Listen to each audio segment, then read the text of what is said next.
Hi, welcome to Mom to Wife Plus Life. This podcast is all about motherhood and life, and of course, everything in between. So if you're ready for some hot mess topics, rants, and life lessons, let's dive right in. Hey, mom friends, wherever or however you're listening to this podcast right now, you should take a moment and check out Stitcher. Those of you listening on Stitcher already get why. For those of you who don't know it, Stitcher is a free podcast app for iPhone and Android and home to over 260,000 podcasts, including Mom to Life Plus Life. Wow. Stitcher also has smart recommendations, playlists, a car mode, and even a sleep timer. While the Stitcher app is free to use, they also offer a premium subscription service called Stitcher Premium that has exclusive bonus episodes from top shows, exclusive shows from top hosts, and ad-free listening for all for $4.99 a month or $34.99 a year. Pretty cheap. So, if you're into podcasts like Mom to Wife Plus Life, comedy, true crime, pop culture, sports, music, those types of things, to Stitcher.com/premium to sign up today and use promo code WifeLife.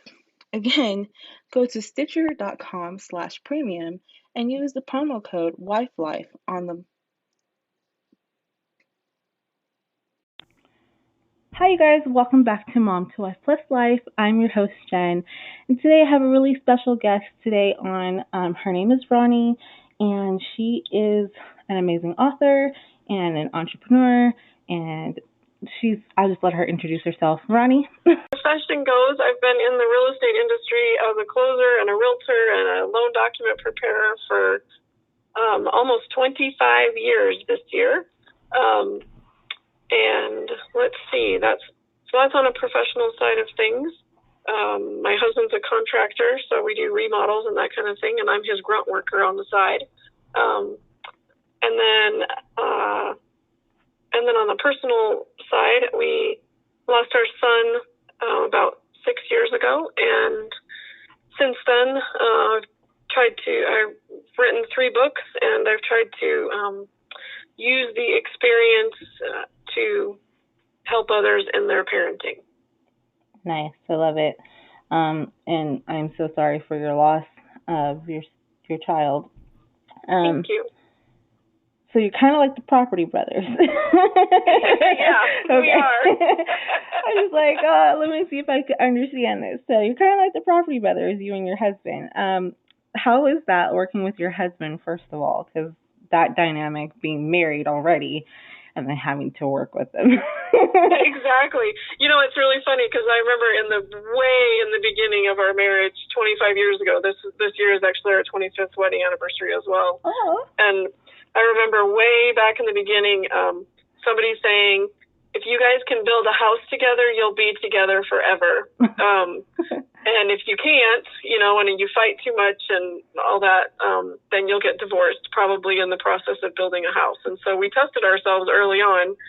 We've built 2 houses so far from the ground up, and we're currently in the middle of a complete gut and remodel on a 1950s house in Tennessee. Mm-hmm. And then once that's done, we'll build another house from scratch here on the property. So anyway, and we've survived this long, so I think we're gonna make it. Yes.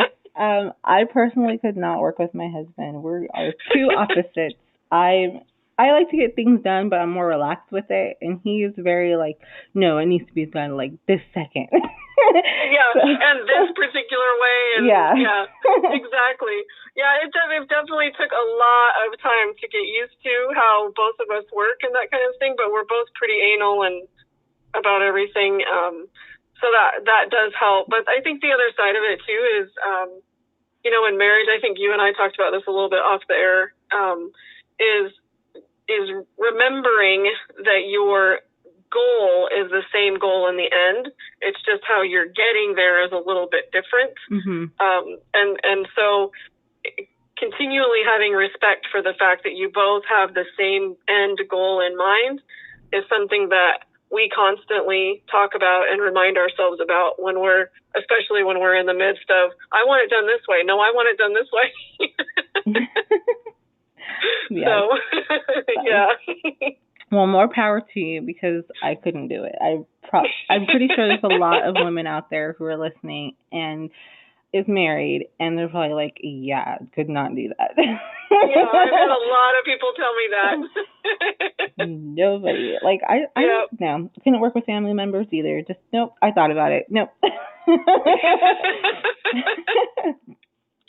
So, tell me a little bit about your son. I believe his name is Dalton, right? Yes. Dalton, yes. So you lost him 6 years ago, and I'm not going to, ask you to dive a little every detail and relive it, but can you kind of just tell us what happened? Absolutely. It's been 6 years and 29 days since we've lost him. And when he was here on Earth, he was an amazing kid. We really lucked out. He was awesome. I think the worst part that we ever had to deal with was the fact that he rarely slept. From the day he was born until the day he died, the kid maybe slept 4 hours a night. So I think that was honestly, and then being sick in the beginning, that kind of a thing. I think that was really the worst we ever had to deal with. He was just such a good kid and good-hearted, and always was looking out for other people's interests, often before his own, and that often got him in trouble because he was worried about other people more than himself and his homework and those kind of things. But he was an amazing friend to all of his friends. They've attested to that many, many times. And but just a really, really good kid while he was here. And granted, he certainly was not perfect, let me tell you. We fought, and just as typically, as a family goes, you fight about things, and some things are dumb and some things are worth fighting about. And but in the whole scheme of things, when you really do look back on stuff, we never had to deal with drugs or alcohol or, horrible things that a lot of parents do have to deal with. And we really did luck out in that arena. So anyway, so we had a great kid for 15 years and 8 months, and he died on his four-wheeler. He was hit head-on by what's called a sand rail, which is like a really big dune buggy, and he was killed instantly when that happened. Sorry, I have to breathe a little bit. It's okay. Take your time. Sorry. Whew. Anyway, and that obviously was very sudden and unexpected, and threw us into a huge tailspin. And here we are 6 years later, and we're still in that tailspin, I think, a lot of the time. We've definitely, we're definitely still grieving, and we will until we die. But we're doing our best to just do good things in Dalton's memory and make sure that we can use his legacy to the degree that that we feel like it needs to be used. So yeah. It's really sad. I personally wouldn't know how it feels to lose a child, but I know what it feels like losing a family member, and I'm pretty sure the feeling's totally a little bit different. In the sense that, like, you gave birth to this, and they're no longer here, versus you grew up with somebody. Yeah. So it's completely different. I'm not going to even try to imagine the feeling of that at all. And I hope you never have to. Let me just tell you, Yeah. This is a really crappy club to have to be a member of. And sadly, I literally meet people every single day of my life now who have lost a child. Yeah. And it's just insane how many people are out there who have lost a child and are still having to move forward with this life without them. Yeah. It's one of those things that you just don't, wish that would ever happen. And I have no words because I don't even know what to say. Exactly, and you know what? And that's the best thing to say. Honestly, there are no words that you can say that make it better. It just isn't.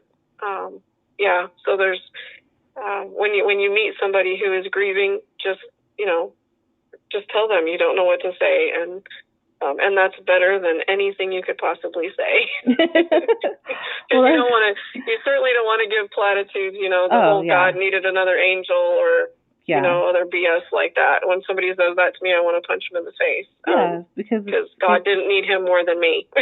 It's just very frustrating to me. Exactly.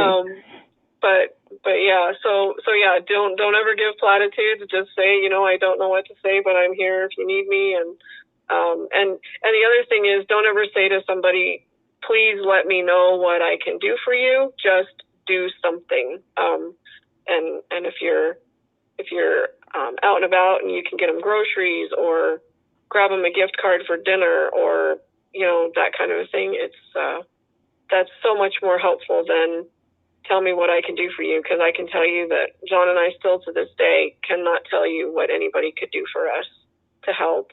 But I know that if somebody did the grocery shopping or if somebody, came and cleaned my house or, anything like that, it would make a world of difference.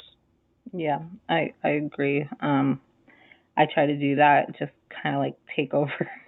Not necessarily take over, but, just relax. I'll like clean your dishes or something, something like that. I don't really try to,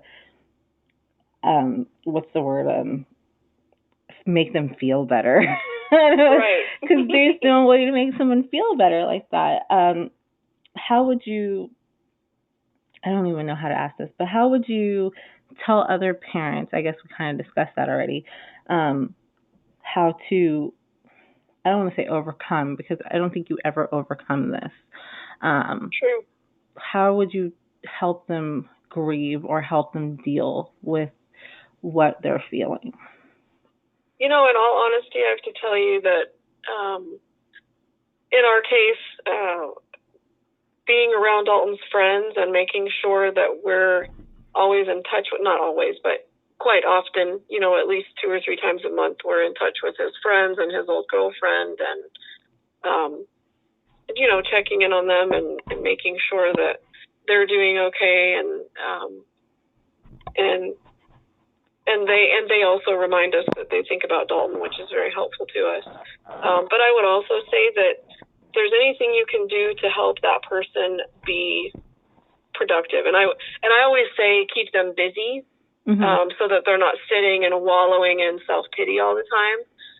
And truly, what I mean by being busy is being productive. And the reason that is important is because when a parent loses a child, and I still go through this to this day, 6 years later, I want to know why I am still here on earth without my baby. And there is no logical explanation that he went before me. And if I have to be here, then I better be here for a reason, and I got to be here to make something's got to matter.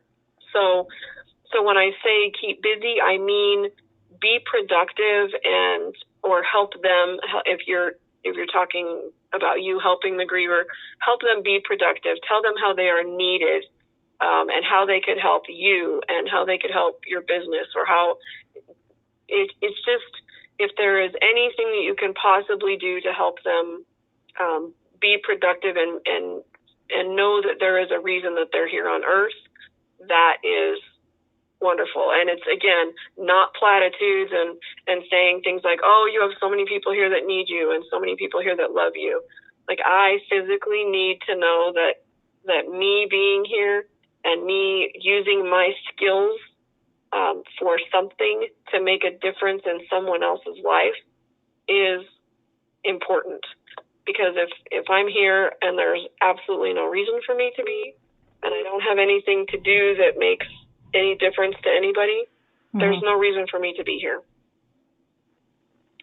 Completely agree. I think when you lose anybody and it's someone really close to you, I'm not speaking on the child's aspect, but just for family members, because I had like my grandmother die and friends that I went to school with that died, and it's just like if you're really close to them, you got to keep busy. You got to keep wondering, like, I'm here for a purpose. There's got to be a reason why I'm still here and they're not.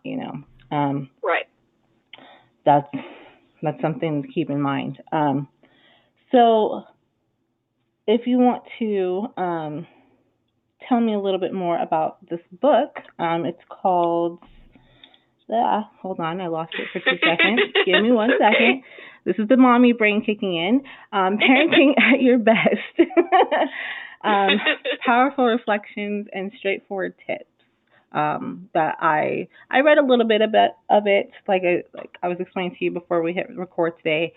I just had the ebook version of it, and it wouldn't work on my computer for some reason, so I had to switch it to my phone, and my phone screen is kind of small, so I'm scrolling through it. I understand. Well, and I think what I sent you was the PDF version, not the ebook version. So. Yeah, I mean, either ways, I still had to download it, and it was just like, okay, I got like the first page on the computer, and I was like, okay, so where's the rest of it? Is this it? Like, it took a minute to download for this one page, and I was like, okay. And then on my phone, it's like 300 pages. I'm like, oh, okay. And so I'm scrolling through it, and I'm like, oh man, this is difficult. So I'll have to actually sit down and read it. But I read a couple chapters from what I could get out of it. It's a really touching, emotional book for me, because it asked me questions. I kind of read the back of it, like, the questions that you would ask your child, or your parenting style or whatever. How did you score? And it made me think about stuff that I really was like, what?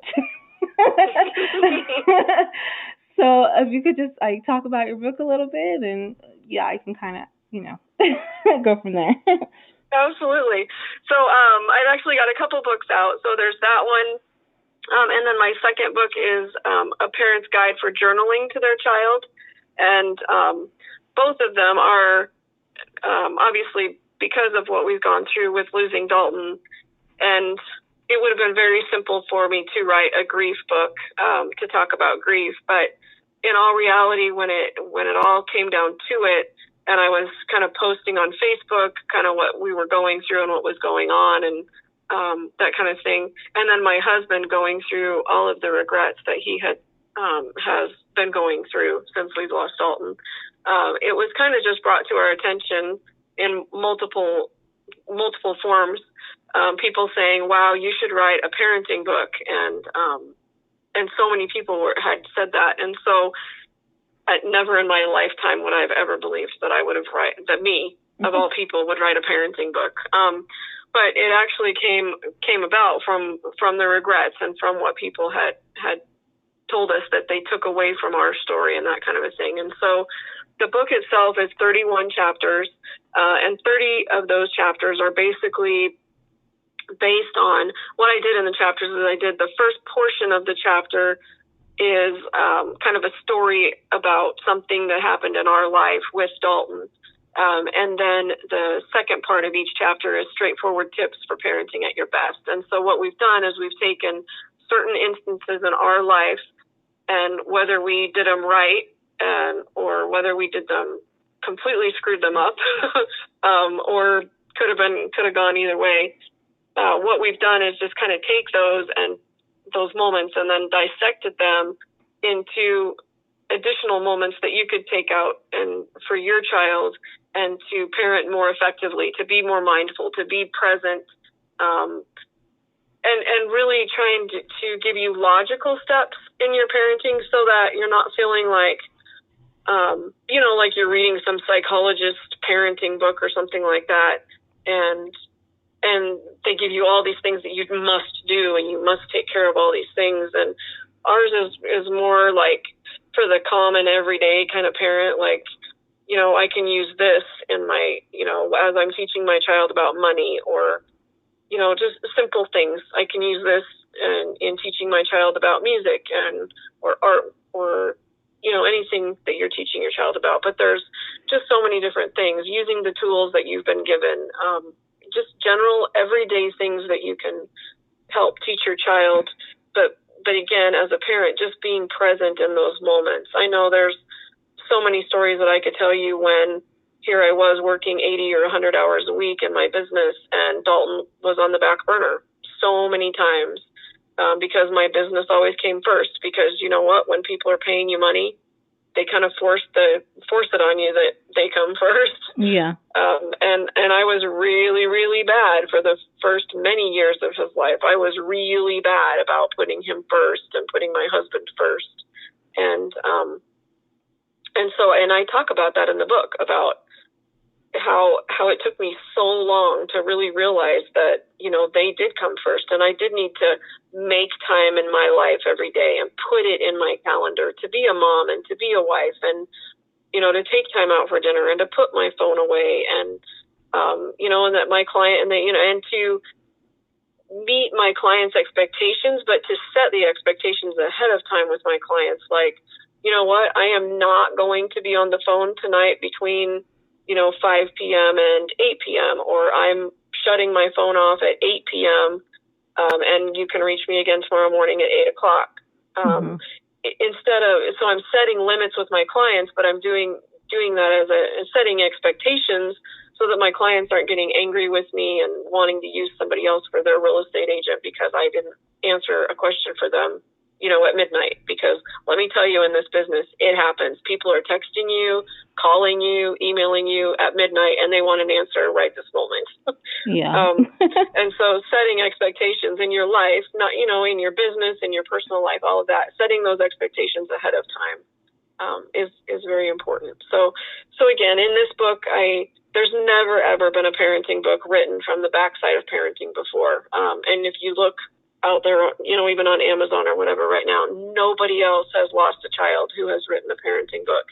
And I think that gives me a little bit more direction, backwards looking, you know, 20/20 vision kind of a thing from the back end of things, where I can say, hey, we did this right, we did this wrong, we really sucked at this, we did a good thing with this, that kind of a thing, and just help you, again, be more mindful and be there for your children and for your spouse. So anyway, I try and make it really simple to understand. I try and talk very conversationally in the book, so it's really an easy read. And a lot of people have told me that it's an hour and a half read. Like, you can sit down, finish it in an hour and a half, and feel like you really got something out of it. Yeah, it feels like that. That's the feeling I got from it. It's really an easy read. Just like I said, my phone didn't want to cooperate with me. But it's really, it makes you think a lot. Just because, like, I did make the decision to now put, you know, my family first. And at first, when I was starting the podcast and, you know, getting guests on like you and others, and I'm like, oh, well, I can just, you know, take a recording at any time, you know, just whatever schedule works best for you. Right. But honestly, it doesn't work like that. You have to set boundaries and you have to set limitations and things like that. And it's hard when you have like a family schedule. Well, I'm going to just say this. You have a husband schedule. You have a child schedule. You have your exactly. schedule. Everyone has different schedules. Yeah, and for people who have multiple kids, you know, you've got games and music and, you know, all the extracurricular activities and homework and all those things, and trying to fit all that in and then still be a good wife and still be a good mother. And if you work full time or you take care of a home full time, still be good at all those things too. And I think society tells us constantly that we have to be perfect at everything. Right. And you look at social media and you think, oh, she's got 4 kids and she makes it work perfectly and she's wonderful. Or, you know, this one has 7 kids and she's amazing, and, you know, all that kind of stuff. And in all reality, nobody's life is as perfect as it's put out to be on social media. And you got to take everything with a grain of salt, and, you know, and realize that you just got to do your own best. And that's good enough. Your own best is good enough, and you have to be proud of yourself for doing that. Exactly. That's perfectly said, because that's kind of the reason why I started this podcast. Just because, I felt like I had to be perfect. I had to make we had to do the family activities and, of course, document it, put a picture on Facebook and, do all of those things, or it didn't happen. And I'm just realizing I don't have to impress anybody. I don't need to show off to anybody. I just need to create the memories and make time. So, right. Yeah. And be there for the moment and not be worried about, oh God, it would be so cool if I could get a picture of this and post it on Facebook and worry about what your responses are going to be and who's going to like it and who's not going to like it and all that. Just be in the moment with your kids and your spouse and just be there. And if a picture happens, that's great. And hey, maybe you can post it in 3 days when you have 5 minutes to do that. Right. But worrying about, oh my God, we're right here right now. We have to check in and we have to do all this. And it's just not worth it. It's not worth what you take away from your family. No, to do those things. Hey peeps, while we're taking a quick break from the podcast episode, my question to you is, have you ever thought about starting your own podcast? Well, I had that same question and I have an answer for that. So when I was trying to get this podcast off the ground, I had a lot of questions. I mean, too many questions to count. How do I record an episode, for example? How do I get my show into all the apps that people like to listen to, like Google, Spotify, all those places? How do I make money from this podcast? I think that's most of the goal for most people. The answer to every one of these questions is really simple. Anchor. Anchor is a one-stop shop for recording, hosting, and distributing your podcast. Best of all, it's 100% free. I'm going to say that one more time. 100% free. And ridiculously easy to use. And now Anchor can match you with great sponsors who want to advertise on your podcast. This means you can get paid to podcast right away. In fact, that's what I'm doing right now by reading this ad. I love Anchor so much. It's so easy. I can use it from my mobile phone, or I can actually use it from my desktop computer. It's perfect for those conversations on the go or those last minute scheduling podcast episodes with guests. So if you've always wanted to start a podcast and make money by doing it, go to anchor.fm/start. Again, that's anchor.fm/start to join me and the diverse community of podcasters already using Anchor. That's anchor.fm/start. I can't wait to listen to your podcast episodes. Back to the show. So tell me, what is the hardest part of your job as a wife? Making time. Making time for my husband, because it's usually either like the podcast business, or I gotta edit, or I have to update, promote and do social media things, or respond to emails, or the kid.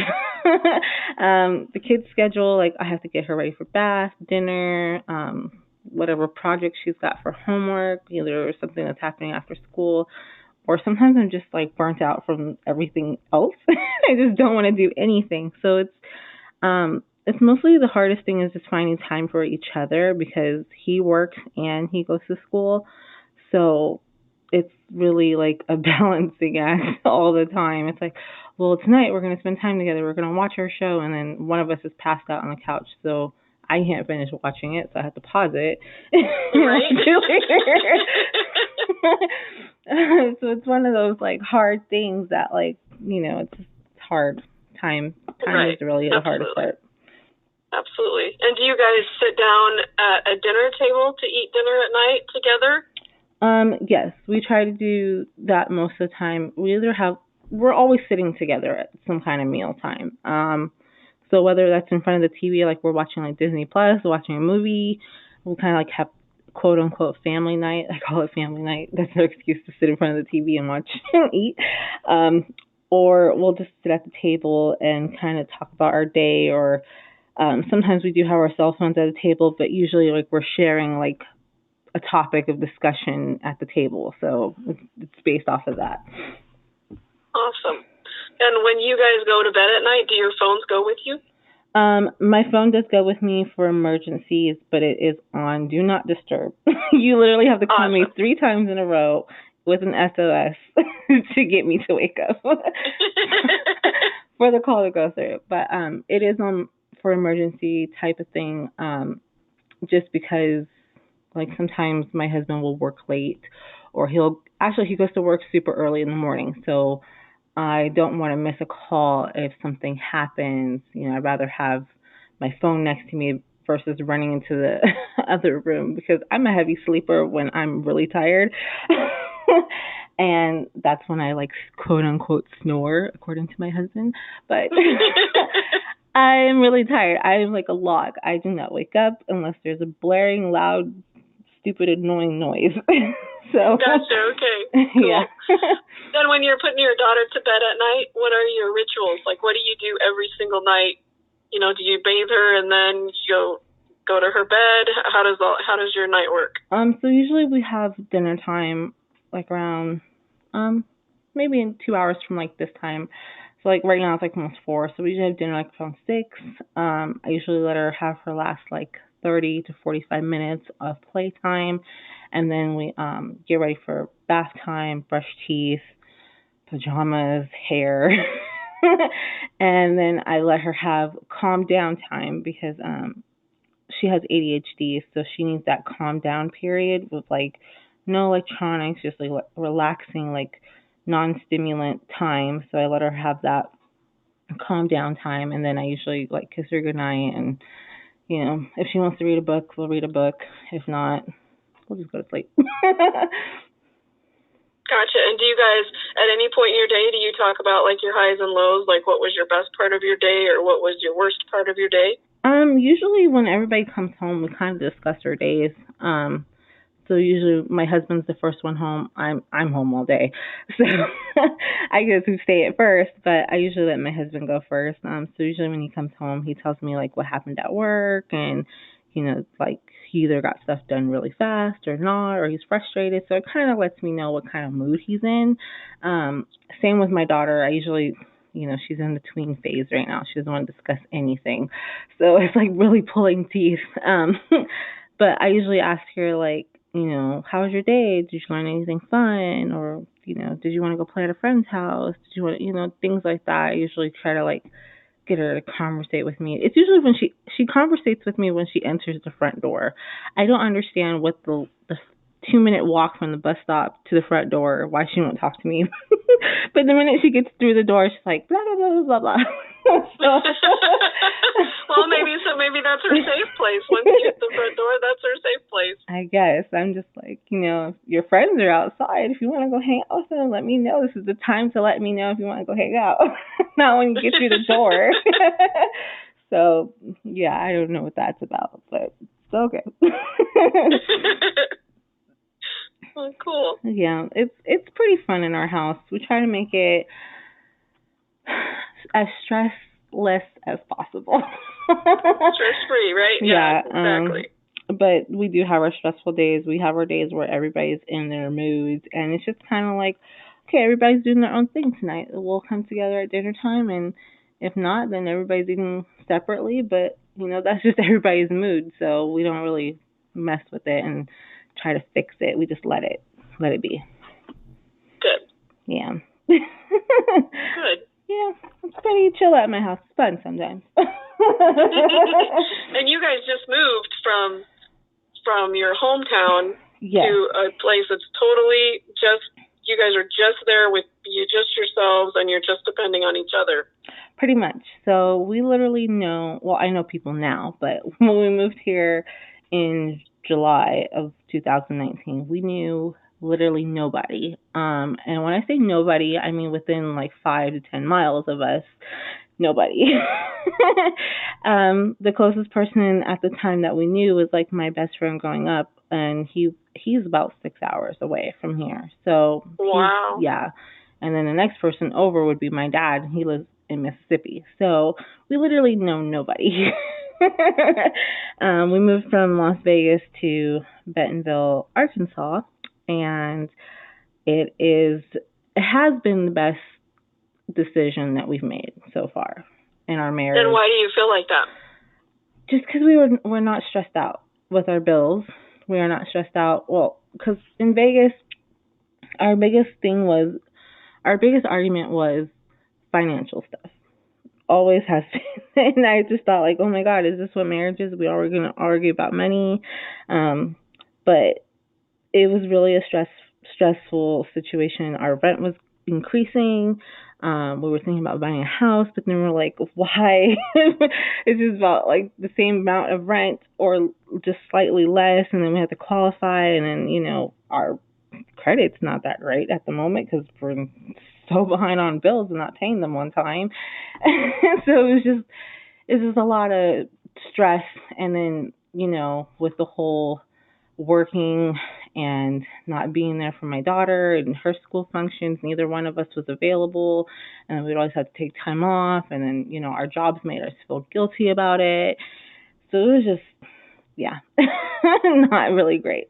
And then we moved here, and I don't want to say the financial part went away, but it decreased significantly. Like I want to say like almost 80-90%, like really decreased. Our rent is so much cheaper. Our cost of living is so much cheaper. I remember going to the grocery store for our first like 2 weeks or something that we were here. And back in Vegas, let me just say, milk was like almost $5 a gallon. Wow. And I went up to the Walmart here in Arkansas, in Bentonville, and it was like $1 for the whole gallon, like $1.89. And for a half gallon, it was like 83 cents. I was like, I took a picture of it because I was like, this is wild.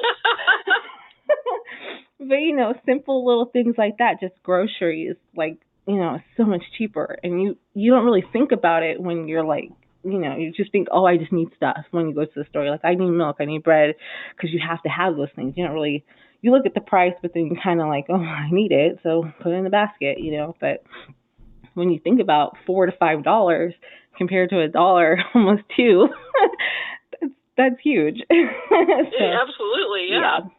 Just absolutely so much better here. We know people now, so that's a good thing. We're making friends within our community. My daughter's making friends, and hopefully we continue making friends. I mean, it seems like this is our permanent place now. So. Well, cool. And have you found kind of a mom's group or a parents group or anything where you guys can maybe trade babysitting or anything like that? I have a neighbor, but I'm not going to say this in a bad way. She's just so much younger than me. So we do hang out a lot for the kids' sake, but not really. I want to say the people here in Bentonville are kind of a little uptight. Gotcha. Is the word I want to use, the polite word. So it's more like finding the right people that I can kind of bond and click with. It seems like a lot of people work for Walmart. So that's one. Oh, that would make sense, right? So that's number one. And the first question that we have gotten so far, anytime we meet somebody new, is, do you work for Walmart? And it's like, no. So it's like, is that like a test? Like, did we fail? I don't know. No, it's just the largest corporation there, and so it makes sense that everybody works for Walmart. Yeah. So it's like, if you don't work for Walmart, I'm not in. Like, I don't understand. But, well, they're probably thinking, why would you move from Vegas to Arkansas? That is the question, and they're like, why? Perfect reason would be because you came to work for Walmart. Yeah. Yeah, I know. It's funny because in our move, it's the same thing, and we still get questions constantly because we just moved here in October, and people say, why would you move from Colorado to Tennessee? Why would you do that? And, right. And it's so fun. I mean, it's just crazy that people are just so enamored by the fact that we came from Colorado and that Colorado is known for, skiing and how beautiful and all that kind of stuff. And I'm like, well, it's beautiful here too. But, when people live here and a lot of people don't see it anymore. They don't see how beautiful it is. Mm-hmm. where they are, or why somebody would want to come to their town, or that kind of a thing. So. Yep, exactly. Yeah. I need to go visit Tennessee. It's like right over there. It's like a hop and skip. That's right. That's right. Well, so my last question would be, is there a way that you could maybe put out there on Facebook in your community? Is there like a hip Bentonville page or something like that where you could throw out, are there any other stay-at-home moms who would like to meet on Wednesday mornings at 10 o'clock and just discuss parenting or that kind of a thing and kind of create your own little tribe? I could do that. I know there is a Facebook group. It's called, this is how I think it's snooty. It's called Bentonville Moms in the Know. So it's like they're gossipy, I guess, but I don't know. I guess I can create something like that, but I'm really just trying to at the moment just kind of get comfortable being here. As far as because we live in more of the upscale part of town, so everybody thinks that we're money, and we're totally not. We can just afford it now. Which is weird. Oh, you live on that side of town. Yeah, what's wrong with that? Oh, that's where all the rich people live. And it's we're not rich. I'm still rocking Walmart sweatpants here. You know what I mean? I'm not rich. But yeah, so I think I probably just need to feel it out just a little bit more before I decide to create a group, because that would just kind of, for me, my self-esteem would get discouraged. Nobody wants to be friends with me. So, yeah, just feel it out a little bit more. Gotcha. Well, this is the part where I ask all my guests to state 3 random fun facts about themselves. It's kind of fun. It's kind of interesting. It's just a way for the listeners to relate to you more on a personable level versus the story and the business side. Gotcha. Oh boy. It's hard to talk about yourself. That kind of. Let's see here. So, totally funny thing. My husband calls me Double D, double D. Which is kind of, so obviously in the chest, that's double D, but the other double D is that I'm designated driver because I don't drink, I've never drank, and my husband likes to drink every now and then, and so anytime we go out, I am the designated driver, and he teases that 25 years ago he chose me to marry because then he has a built-in designated driver for his whole life. Oh, that's so wrong.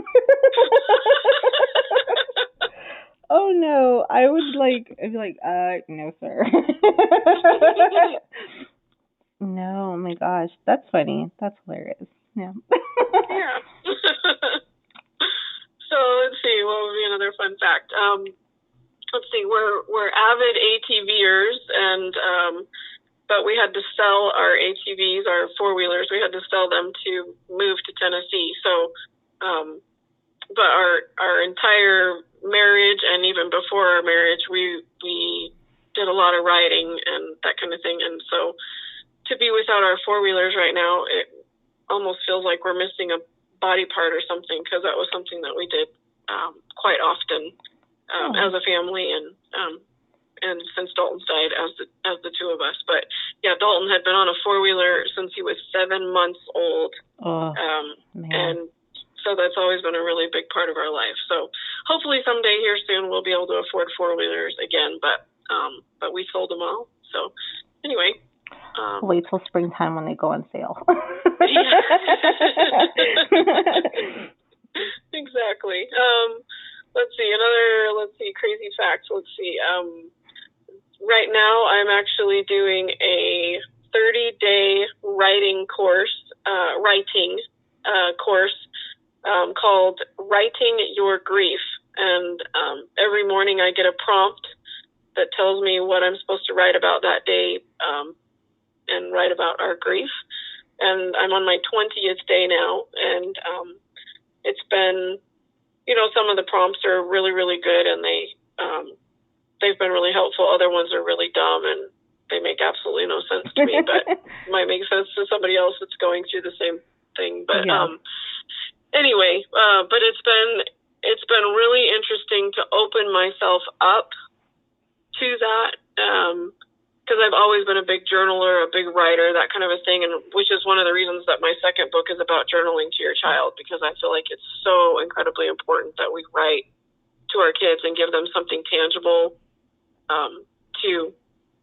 to remember us by if something were to happen to us, but also to teach them how to write a journal, and so that you always have words from them as well, just in case. But anyway, it's been really interesting for me in this last 20 days to be open and aware and mindful and present about where I am in my grief journey. It's been scary and it's been interesting and so many things, but probably scary is the best word to describe when you have to be so vulnerable to the pain and to what you're going through and that kind of a thing, but forcing yourself to do it, because hopefully on the other side of it, after this 30 days is over, I will feel like I learned a lot more about myself. Nice. I journal almost every day. That's awesome. Yeah, I think it's just more like, let me not repeat my stupid mistakes from the day before. More it's like, because I told myself last year was the year of healing, and this year is the year of doing. So, I read my journal at the beginning of this year for last year. You know how you finish it up on the 31st and all of that. Yeah. You kind of flip through it. I was in my feelings a lot. I shouldn't have been, but I was. I realized I was repeating some of the same habits over and over and over again, and causing my own depression, I guess you want to say. And now this year I'm going to actually do the things I want to do. So this year I'm actually I want to travel more, even if it's the next state over. I want to go travel. I want to do something. I want to get outside of my comfort zone a little bit. Hence why I am doing podcasting, and soon I will be doing YouTube, which is very scary for me because I hate public speaking. I get really sweaty and I get really nervous. I have a mini panic attack before this happens to me all the time, especially in school. I thought it was just a school thing, but as in my adult life, when you're called upon to say something or tell something about yourself, you know how you start a new job and tell us a little something about yourself, and I just go into panic mode my name is Jennifer. And I don't know what else to say. So I think to get out of my comfort zone a little bit more is to do these things that I'm so scared of doing. So, yeah. Gotcha. Yep. Well, Roni, thank you so much for coming on today's episode and talking and, sharing your journey and your story. And I appreciate it so much. Absolutely. And I'm sure our listeners do too, and hopefully they can learn something and take some tools from both you and I out of this episode and apply it to their lives. Do you have any last words for our listeners today? I don't know. I guess the biggest thing would be put your phones down, put your electronics down, shut off the TV, and spend a minimum of 20 minutes together every night where you're just focused on each other and just really enjoy that time. And you'll find that as you keep doing that and keep going through that, that time will increase. You might start with 10 minutes and then it goes to 20 and then it goes to 30. And you might find that at night, maybe everybody puts their phone in a basket when they get home and then you can just focus on each other. Just never know. I like that. I usually tell my husband that because he's the biggest one with that. I'm 5 minutes, just 5 minutes. So it's one of those things where you kind of have to practice. Absolutely, absolutely. Well, you gotta create a habit. Yes, and it takes 21 days from what I hear to create a habit. Yes. So yep. It's going to take some time, people. It's not going to happen overnight. That's right. Well, thank you again so much for coming on today. And listeners, if you want to reach Roni, how can they reach you? Absolutely. They can go on my website, which is parentingatyourbestwithoutregrets.com. And if they ever want to email me, they can email doitfordalton@gmail.com. Nice. And all of that information will be in the show notes as well. Make sure you click like and subscribe and share the podcast. And also, if you want to become a Patreon, you can as little as 99 cents a month. And a month, you guys. So if you can afford the dollar store, you can afford to become a Patreon. Thank you so much for coming on today. Thanks. Have a good day. All right.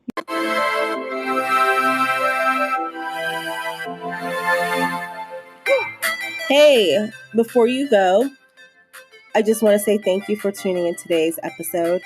And also, if you haven't already, like and subscribe, and make sure you comment and leave a rating for the podcast. Have a good one, you guys.